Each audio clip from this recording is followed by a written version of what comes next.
Você está preparado para o fim? Capítulo 5. Tema desta semana: o tempo do fim, parte 2. Quarta-feira. Meta de hoje: leitura das páginas 92 a 95. O aparecimento do Anticristo. A aparição do Anticristo está descrita em Apocalipse, capítulos 9 e 13. No entanto, no final do capítulo 12, versículo 17, lemos que, quando o dragão foi atirado para a terra, ele se irou contra a mulher e foi pelejar com o restante de sua descendência, os que guardam os mandamentos de Deus e têm o testemunho de Jesus, e se pôs em pé sobre a areia do mar. A descendência da mulher, que representa o povo de Deus, é composta de duas partes: os que guardam os mandamentos de Deus, que são os judeus, e os que têm o testemunho de Jesus, que é a igreja, os cristãos, que foram deixados na terra após o arrebatamento dos vencedores. Uma vez que Satanás se colocou em pé sobre a areia do mar, a próxima cena descrita por João foi o surgimento do Anticristo. O mar mencionado nesse versículo é o Mediterrâneo, localizado na região que se passou toda a história do povo de Deus na Bíblia. Isso indica que a grande tribulação ocorrerá principalmente na região banhada por ele, Europa e norte da África, que é onde se situava o Império Romano. Politicamente, ele deixou de existir, mas culturalmente existe até hoje.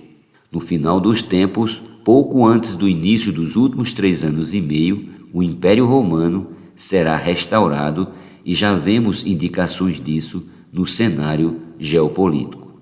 No fundo desse mar também está o abismo que Satanás abrirá logo após ser lançado para a terra. Apocalipse 9, do 1 ao 2.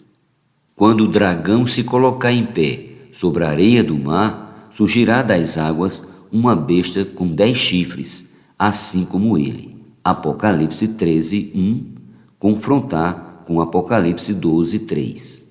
Essa besta é o Anticristo, é a imagem do dragão que lhe deu toda a autoridade do poder das trevas. Em Daniel 7, vemos a descrição de 4 animais que mostram profeticamente a progressão da história humana, passando pelos impérios babilônico, representado pelo leão, versículo 4, Medo-Persa, representado pelo urso, versículo 5, grego-macedônio, representado pelo leopardo, versículo 6, e o Império Romano, representado pelo animal terrível, versículo 7, 19 a 20, parte A, 23 a 24, parte A. O Anticristo é representado pelo pequeno chifre, versos 8, 20, parte B, 21, 24, parte B e 26. A besta descrita em Apocalipse, capítulo 13, possui as mesmas características dos animais da visão do capítulo 7 de Daniel, indicando que o reino do Anticristo nos últimos 3 anos e meio desta era será a culminância de todos os impérios humanos e ele mesmo será o agregado de todos os poderes malignos da história humana, agindo contra Deus e seu povo. Apocalipse relata que uma das cabeças da besta será golpeada de morte. Apocalipse 13, 3. Isso ocorrerá na metade dos últimos 7 anos da era em que vivemos, ou seja, na metade da última semana profetizada por Daniel. Naquele tempo, um político carismático e muito capaz no campo da diplomacia terá conseguido trazer paz para o mundo, algo impensável nos dias de hoje. Ele será o grande líder de que o mundo carece.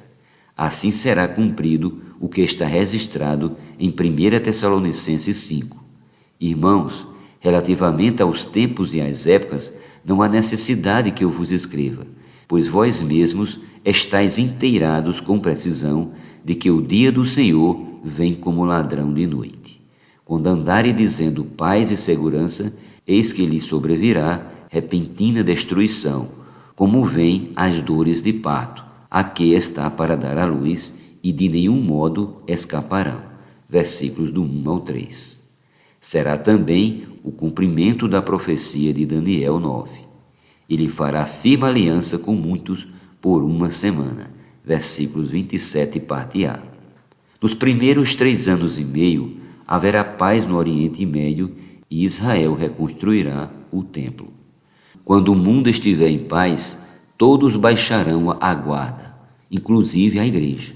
Então o filho varão será arrebatado, desencadeando a ira do dragão e o surgimento da besta. É nesse momento que se cumprirá o golpe mortal sobre uma das cabeças da besta.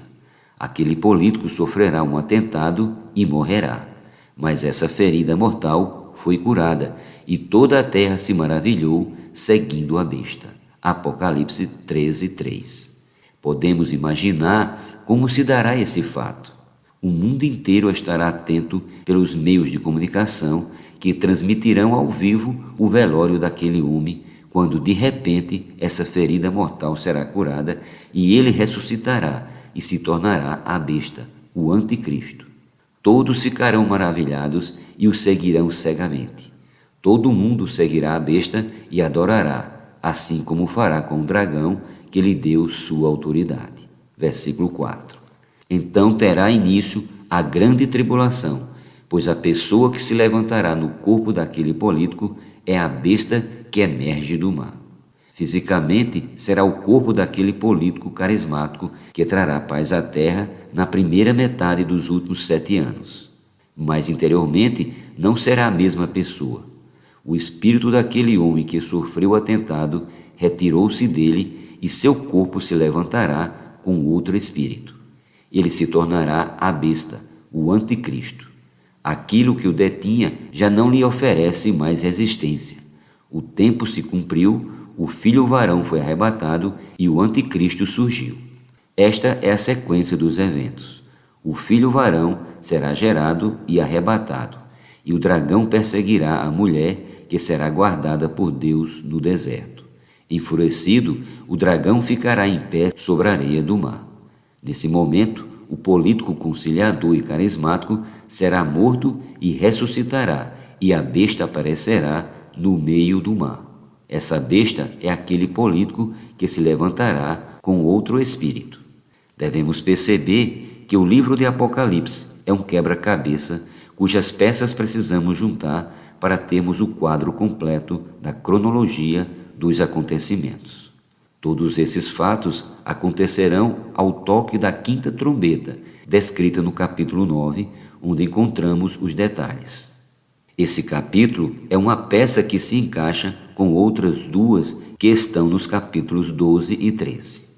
Em Apocalipse 9, de 1 a 2, lemos: O quinto anjo tocou a trombeta e vi uma estrela caída no céu ou na terra, e foi-lhe dada a chave do poço do abismo. Ela abriu o poço do abismo e subiu fumaça do poço como fumaça de grande fornalha, e com a fumaceira saída do poço escureceu-se o sol e o ar.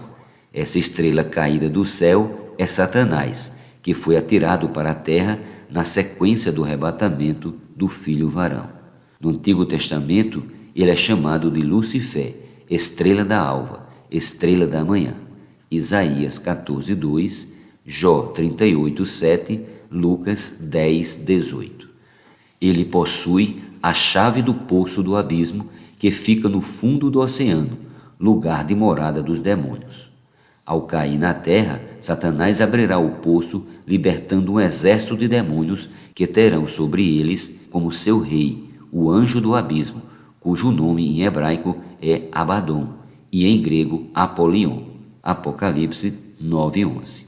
Esses nomes significam destruidor e destruição. É esse anjo do abismo que entrará no corpo do grande líder político quando ele for assassinado, surgindo assim o anticristo.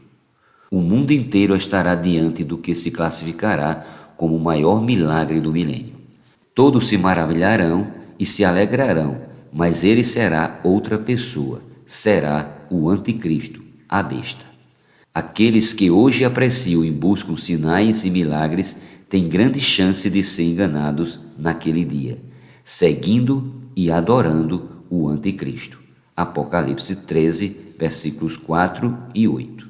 Nesse momento terá início a parte mais severa da grande tribulação. Em Apocalipse 13, do 5 ao 7, lemos: Foi-lhe dado uma boca que proferia arrogâncias e blasfêmias, e autoridade para agir 42 meses, e abriu a boca em blasfêmias contra Deus, para lhe difamar o nome e difamar o tabernáculo, a saber, os que habitam no céu. Foi-lhe dado também que pelejasse contra os santos e os vencesse. A partir desse momento, ele violará o pacto feito com Israel durante a primeira metade da última semana profetizada por Daniel, e passará a perseguir e matar os judeus e os cristãos por 42 meses, ou seja, pelos últimos 3 anos e meio desta era. Ele entrará no templo reconstruído e profanará o Santo dos Santos, colocando dentro dele a sua imagem. Apocalipse 13, 14 ao 15, Mateus 24, 15 e 2 Tessalonicenses 2, 4.